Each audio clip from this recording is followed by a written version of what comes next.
Northwoods Tractor. Of course, that's right here in Gleason. You know, the old auction center. Z's Four Corners. Fisher's Bar of Gleason. CarQuest of Merrill. Schramm's Gleason Bowling Center right here in Gleason. Ma's Place in Gleason, right across from the fire station.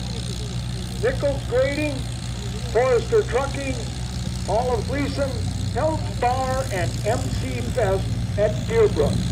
All right, here we are. Final driver in this 4,500-pound class, Clayton Gutzmacher, in that 1949 Farmall H.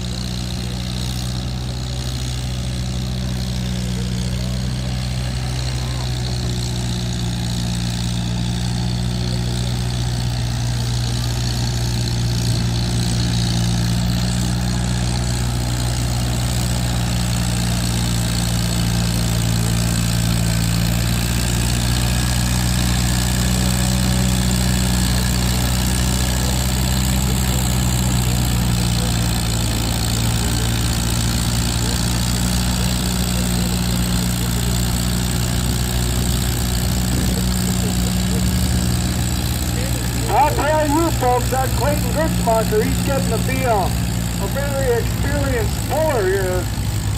Grandpa's old 49 Farmall H.